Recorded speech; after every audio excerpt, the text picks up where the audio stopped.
El Ministerio Gracia sobre Gracia te da la más cordial bienvenida a un nuevo episodio para crecer juntos en el conocimiento de la palabra. Que Dios les bendiga una vez más en esta hora de la noche, amados hermanos, amadas hermanas y los amigos en especial, mis mejores deseos. Qué gusto y placer saludarles en el precioso nombre de nuestro Señor y Salvador Jesucristo. Continuamos estudiando uno de los temas profundos y de suma importancia en la Biblia, como lo es la gracia de Dios. Permítanme decirles que la Biblia está llena del tema de la gracia de Dios. En esta ocasión responderemos a otra de las inquietudes o preguntas: ¿cuándo se recibe la gracia salvadora de Dios? Desde el momento que creímos en Jesucristo, desde que le abrimos nuestro corazón, desde que le recibimos como nuestro único y suficiente Salvador. En otras palabras, fue cuando aceptamos su oferta y depositamos nuestra fe en su sacrificio. Ya que la gracia es solo por medio de nuestro Señor Jesucristo.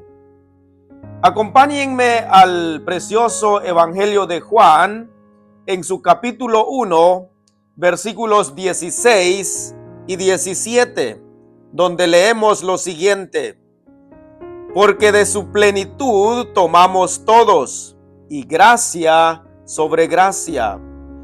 Pues la ley por medio de Moisés fue dada, pero la gracia y la verdad vinieron por medio de Jesucristo.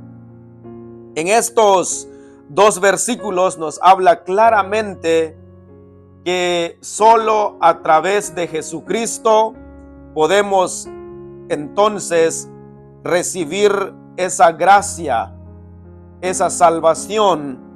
Dice el versículo 16, porque de su plenitud tomamos todos los que ya hemos creído en él, y gracia sobre gracia. Pues la ley, dice, por medio de Moisés fue dada, pero la gracia y la verdad vinieron por medio de Jesucristo. Solo a través de nuestro Señor Jesucristo podemos entonces recibir la salvación, la vida eterna. La palabra traducida como gracia en el Nuevo Testamento proviene de la palabra griega charis, que significa favor, bendición o bondad. Cuando creímos en Jesucristo, fue cuando llegamos a ser sus hijos por regeneración. Una vez más, es solo por la gracia mediante Jesucristo y solo por medio de él. Dice el mismo apóstol Juan aquí en el capítulo 1, versículo 12. Leemos, dice: mas a todos los que le recibieron, a los que creen en su nombre, les dio potestad de ser hechos hijos de Dios. La Biblia es muy clara que llegamos a ser hijos de Dios y por supuesto de recibir también la salvación, la vida eterna, cuando recibimos a Cristo en el corazón.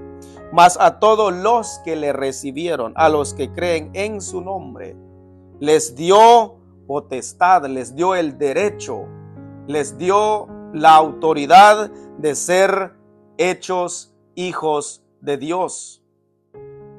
Es muy importante entonces descubrir, conocer cuándo nosotros llegamos a ser hijos de Dios. El Evangelio de Juan habla mucho acerca de la importancia de creer en Jesucristo para ser salvos por la gracia de Dios. Permítanme decirles que en la Biblia creer es sinónimo de aceptar a Cristo en el corazón. Veamos lo que Juan está diciendo también en el capítulo 3, versículo 36, donde dice de la manera siguiente: el que cree en el Hijo tiene vida eterna, pero el que rehúsa creer en el Hijo no verá la vida, sino que la ira de Dios está sobre él. Es importante, es necesario entonces aceptar, recibir a Cristo en el corazón. Para no ser condenados, es necesario creer, es decir, recibir a Cristo en el corazón, para recibir la vida eterna. El versículo dice: el que cree en el Hijo tiene vida eterna. Afirmativo y en tiempo presente. Cuando aceptamos a Cristo en el corazón, ahí recibimos entonces salvación, la vida eterna. También aquí mismo en Juan capítulo 3, versículo 18, enfatiza este punto que estamos hablando. Dice: el que en él cree no es condenado, pero el que no cree, escuche bien esto, ya ha sido condenado, porque no ha creído en el nombre del unigénito Hijo de Dios. Todo aquel que rechaza a Cristo entonces es condenado, pero el que cree, dice, no es condenado, sino que ya tiene la vida eterna. Juan escribió 5 libros en el Nuevo Testamento. El Evangelio de Juan, donde estamos leyendo nuestros versículos en esta oportunidad. Luego él escribió primera, segunda y tercera de Juan, y por supuesto el libro de Apocalipsis. El mismo apóstol Juan dice también algo muy importante en primera de Juan capítulo 5 versículo 12, y dice de esta manera: el que tiene al Hijo tiene la vida, el que no tiene al Hijo de Dios no tiene la vida. Es afirmativo: el que tiene al Hijo tiene la vida eterna. Pero el que no tiene al Hijo de Dios, es decir, a Jesucristo, no tiene la vida. Así que la palabra del Señor es muy clara. Afirma que solo a través de Jesucristo se obtiene la salvación, la vida eterna. Y vuelvo a repetir, a enfatizar, pero es necesario aceptar a Cristo en el corazón, porque la Biblia dice también en Santiago capítulo 2 versículo 9, me gustaría que usted escuche lo que también la Biblia está diciendo acá. Santiago 2:19 dice: tú crees que Dios es uno, bien haces. También los demonios creen y tiemblan. ¿Qué diferencia hay entonces? Si solo dice la persona: sí, creo que Dios existe, creo que Jesucristo vino al mundo, pero nunca se entrega a Él o recibe a Él de corazón, entonces no hay diferencia. Si aún los demonios creen, y es más, dice que tiemblan ante Dios. Así que la palabra creer en la Biblia va más hasta allá, es más profundo, es recibir a Él en el corazón para poder recibir la vida eterna. Para ir terminando en esta oportunidad, respondiendo la pregunta: ¿cuándo se recibe o cuándo recibimos la gracia salvadora de Dios? Me gustaría que leamos lo que el apóstol Pablo está diciendo en Hechos capítulo 16. Hechos capítulo 16, versículo 31.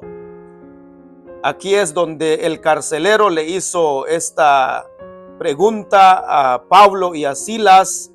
Hechos 16, 31 leemos, dice: ellos dijeron, es decir, Pablo y Silas, cree en el Señor Jesucristo y serás salvo tú y tu casa. Esa fue la respuesta de Pablo y Silas al carcelero cuando él se les acercó y les dijo: señores, ¿qué debo hacer para ser salvo? Pablo, sin titubear, dijo: cree en el Señor Jesucristo y serás salvo tú y tu casa. Creer es recibir a Cristo en el corazón. Te pregunto en esta oportunidad, en esta noche, ¿tú ya tienes la seguridad de la vida eterna? ¿Tú ya tienes a Cristo en el corazón? Hoy puede ser el día que Dios ha preparado para ti. Decídete, no esperes mucho tiempo. Hasta aquí nuestro estudio el día de hoy. Para nuestro próximo episodio responderemos a la pregunta: ¿quién es el agente o el promotor de la gracia de Dios? Le esperamos para nuestra próxima cita. Gracias por su compañía. Que Dios te colme siempre de su amor y de su gracia. Hasta una próxima oportunidad, si Dios así lo permite.